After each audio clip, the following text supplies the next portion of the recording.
I got asked a question about breaking through plateaus. Now, I think one of the main things that people often don't really think about. What's happening, guys? Welcome back to another video. Today is another pull day. So this is going to be how to grow your back, or how I'm growing my back, part 2. So I'm going to talk you through some of the things that I'm doing at the moment in this session. So different to the other session that you may or may not have watched. If you haven't, go check that out. I'll leave something on the screen. But yeah, I'm going to bring you through this session, show you what I do differently, show you my hinge today. I've got a new one in there, and talk you through a little bit of a question that I got, which was how to break through plateaus. So I'll give you my opinion, my advice, and hopefully you can apply that to your own training and take some bits from this to make more progress as a natural athlete yourself. So sit back, relax, and enjoy the video.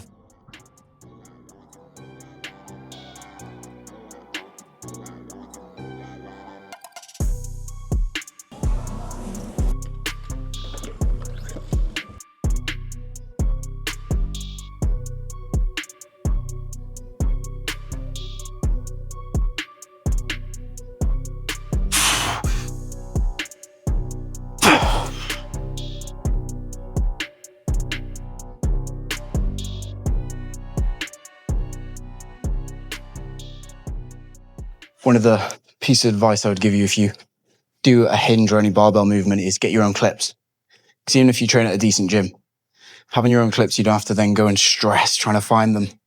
Makes such a difference. So these ones are Gunsmith, really thin, very, very good.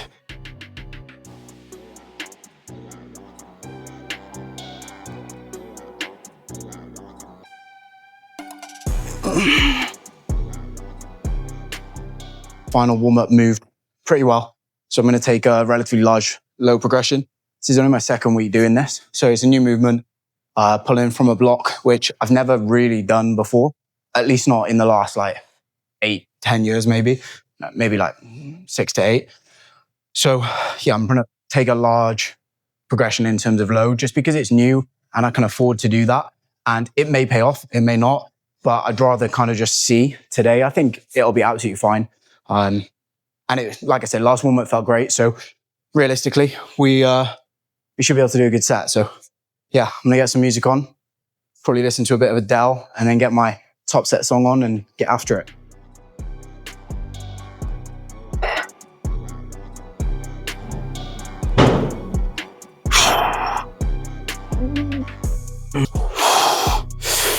Oh! Oh, fucking lights. Yes! Come on, powerful. Boom. Boom. Boom.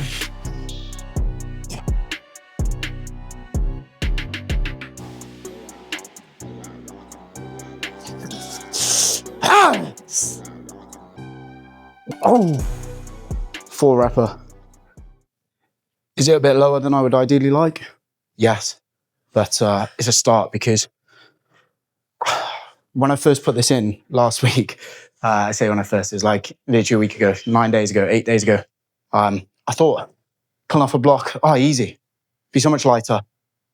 It really wasn't. So yeah, for this to move for 4, 220, pretty happy with that.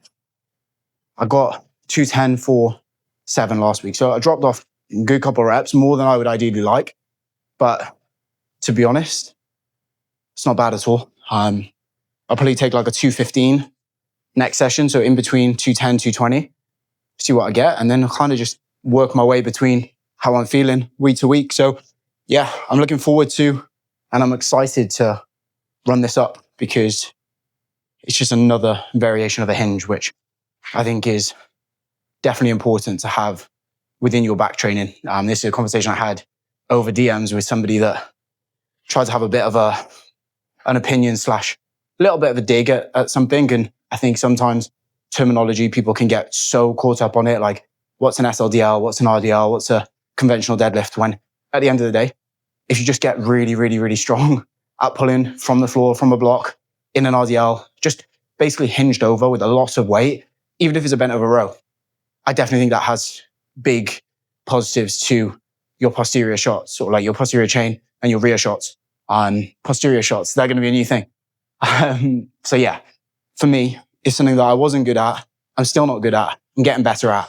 And I can literally see the difference in my back. And I saw the difference in my back between my first contest prep and my next. And, now I'm seeing it again. So yeah, don't get caught up by dumbbell, barbell, RDL, deadlift, hit, like whatever.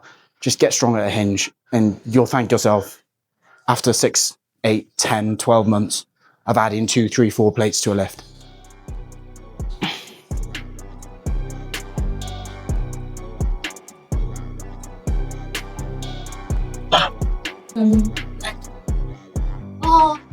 So next movement up is the Gym Leco T-bar.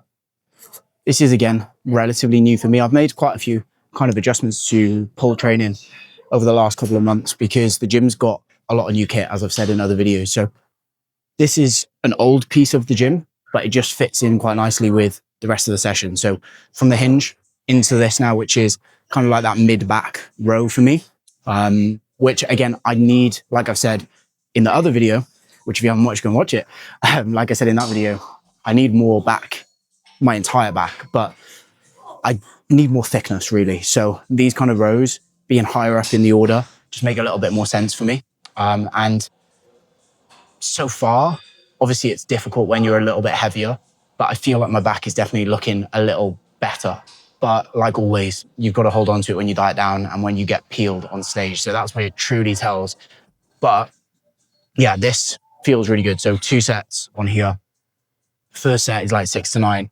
Second set is like 10 to 12, usually what I like to go for. So a couple of warm-ups and then we'll be into the working set.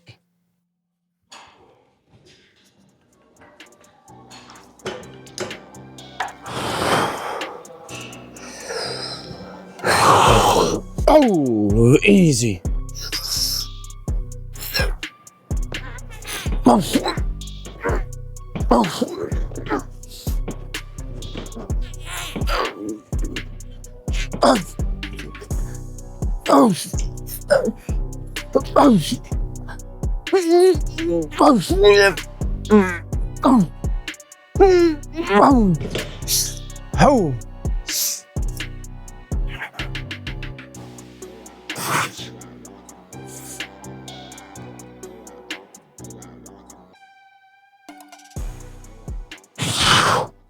I need to watch that back, but I think it was a wrap up.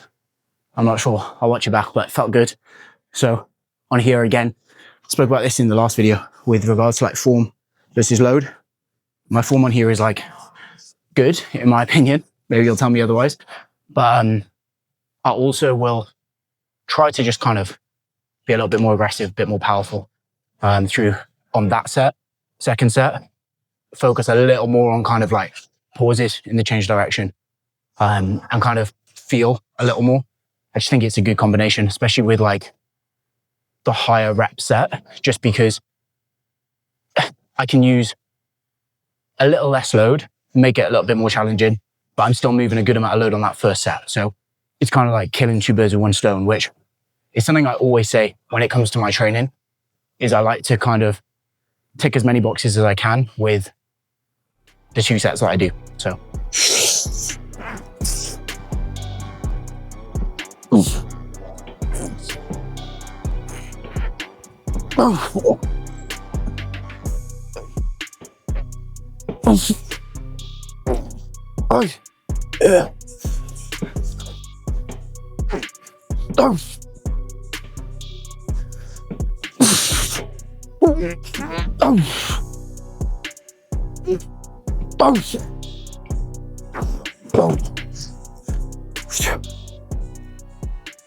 I got asked a question about breaking through plateaus. Now, I think one of the main things that people often don't really think about when it comes to plateau with regards to strength training or progressing a lift is just patience and the time that it actually does take, especially as a natural athlete. Like, we have to keep showing up, and there'll be times where we show up for 2, 3, maybe even 4 weeks, hitting the same weight the same reps. And then it'll start to progress again. Now, there is times where you have to almost have that patience, but also urgency, and have to make a call whether or not it is just stalled and something needs to change, or if you just have to continue going through with it. And I think, like I said, a lot of the time, people aren't prepared to just keep going through with it. So in my opinion, if you stall for 2-3 weeks, keep the movement in, don't make a single change. Just kind of give yourself a little bit more time. If after that time, it continues to stall, doesn't really continue to progress, then, or doesn't change at all, start to look at things that you're maybe doing with regards to recovery. Are you doing too much volume? Are you giving yourself enough recovery between sessions? Look at, is everything else progressing? Is everything else kind of stale and stagnant? Are you in a gaining phase? Are you in a diet? All of these things matter. So if you are in a gaining phase, things start to stall for more than 3 weeks, you're doing everything you can outside of the gym to manage recovery, you probably need to make a change. Now that change could come with maybe changing the sets in terms of what reps you're going for, or it could be completely changing the exercise. But what I would recommend is change the exercise for something like for like. For example, the SLDL for RDL or a block pull, and then you can come back to it and you'll probably be a lot stronger the next time around anyway. So don't just change it for something completely different. There's a time and a place to do that, but majority of the time, change for like, and you'll get a lot more out of it, and you'll be stronger in the long run. So yeah, that's my take on breaking through strength plateaus.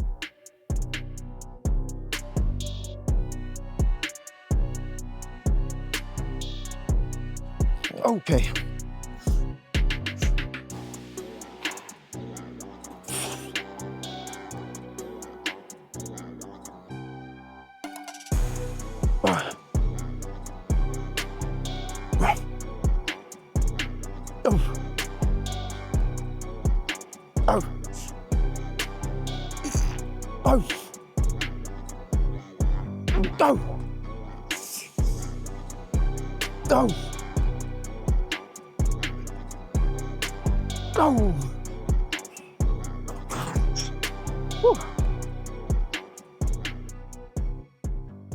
Onto the lat part of the work now, or lat work of the session. Sit up, pull down, 3 sets.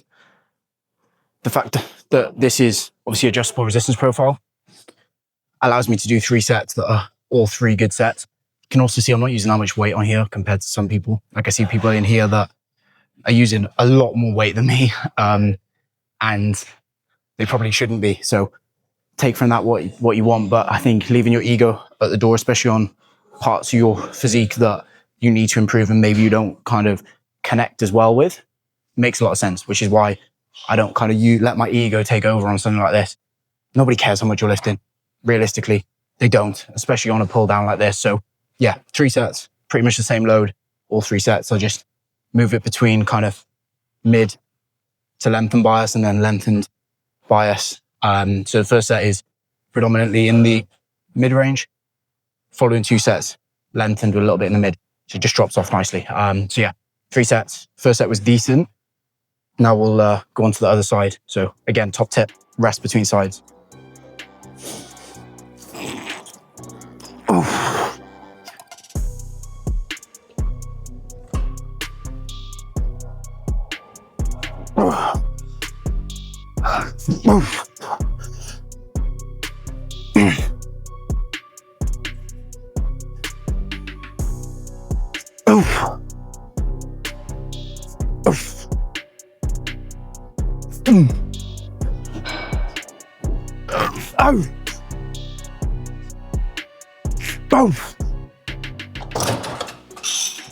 Right, set 2. So I've just moved the weight from mid to lengthened bias. And something I think maybe is going to be useful to people is kind of what I'm thinking about when I'm doing this movement. So the main thing I'm thinking about is depressing my shoulder and driving my elbow down and in towards my spine. So I'm always like down and in, like wrapping it around. The last thing you want to do when you're trying to kind of isolate or target the lat is let the elbow track out, which is what happens a lot of the time when I look at training clips from people, especially with like a single arm pull down like this or on the cable. It's kind of that like pulling out and almost pulling the hand towards the face or the shoulder and just getting a load of bicep and even like upper back rear delt. So yeah, I'm trying to keep everything down and then drive the elbow down and in as well.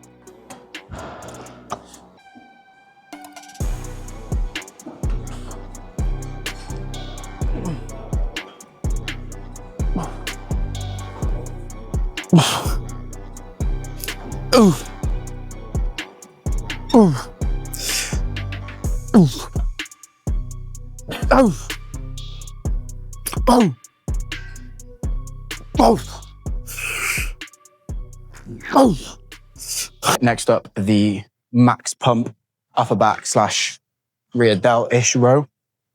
You need basically like a fucking manual to set this up, but I've got them written down from when I've done it before.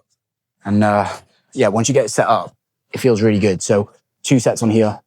Plus you did 3 for the lats. This is 2 now for that kind of like upper back. We went 2 with the T-bar for the mid to upper back, 2 on here. So yeah, I'll basically do 1 warm up and then straight in now because I'm obviously pretty warm at this point in the session.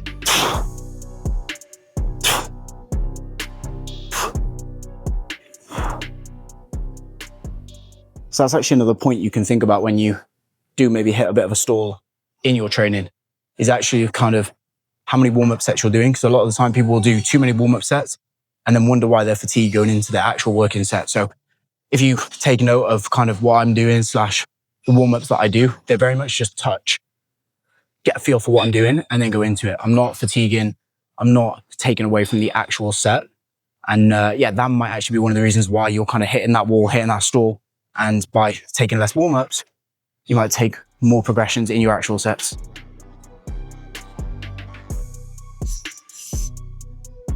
Oh.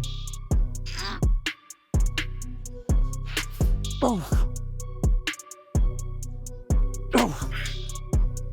Oh. Oh.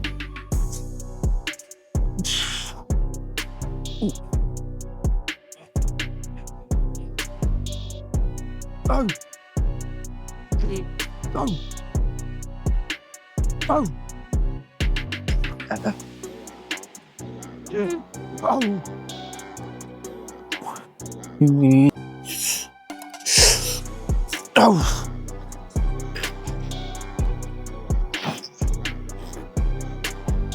Oh. Oh. Boom. Boom. Boom. Boom. Boom. Boom. Boom. Oh. Next movement up is this skull core leverage pull down. Again, upper back, rear delt almost. It's very, very heavy, but feels very, very good. So yeah, we're almost spoiled for choice in this gym with the variety we have, but it's definitely not anything I'm complaining about. And yeah, I think if you're in the UK and you want to make a bit of a trip, definitely put this on your list, because in terms of kit across the 2 gyms, which are about 15 minutes apart, I can't think of another gym that has more variety of kit, more variety of brands. Yeah, I would say there was a good period of time where the kit here was 50-50, good to bad, whereas it's slowly become kind of that like 80-20, which makes me sound like a bit of a dickhead, but it basically means that all the gimps, can I say that? Don't use the kit I don't want to use. They're all using the shit stuff, so it just means the good stuff is free for the actual bodybuilders in here, which is perfect. Yeah. Probably should cut that out. Whoa. Whoa. Whoa. Whoa. Whoa. Oh. Oh. Oh.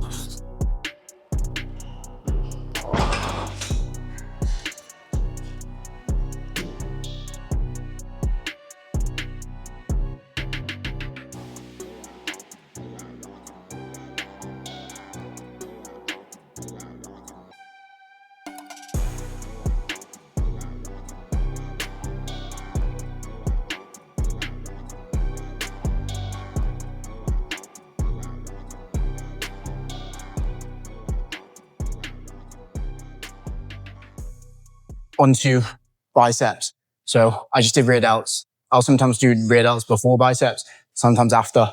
Today I just did them after. So onto this max pump preacher. I'm going to do it single arm because it just feels a little bit better. I find most preachers feel better single arm. So yeah, if you use a preacher and you're like, it doesn't feel great, try it single arm. You can usually align a little bit better, and you'll probably be, even though you're not going to be moving as much load because it's single arm, you'll probably feel stronger doing it. So yeah, 2 or 3 sets on here. I need to check. I think it's 2. So yeah, I'll basically do 1 warm up and then straight in again because like I said, I'm already warm at this point in the session.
Three sets of the preacher.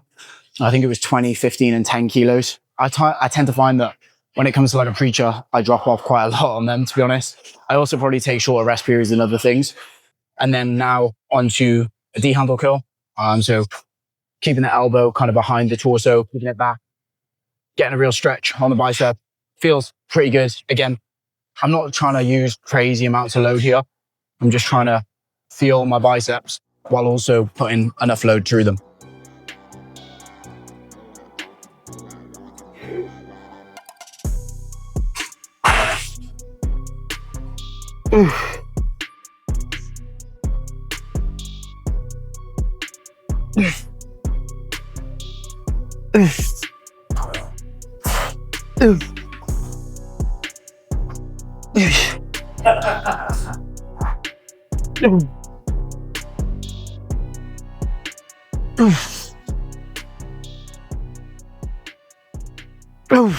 Session is done. It was a very, very good one.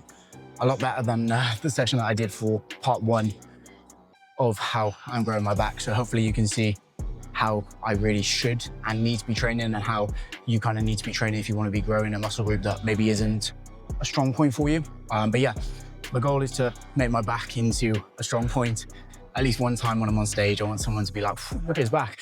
So yeah, we'll keep going until we get there. But thank you, as always, to anyone and everybody that is watching and regularly tuning in as well. It's been quite a few new guys subscribed and watching, so I appreciate you a lot. It really does mean, yeah, it means a lot to know that people are actually enjoying and watching and, you know, commenting, all that kind of stuff. So if you have any ideas for future videos, if you have watched this far, leave a comment, let me know who's there, where you're from, that kind of thing. And yeah, let's continue to build something that hopefully will be pretty cool in years to come. So that's a wrap. I'll catch you in the next one.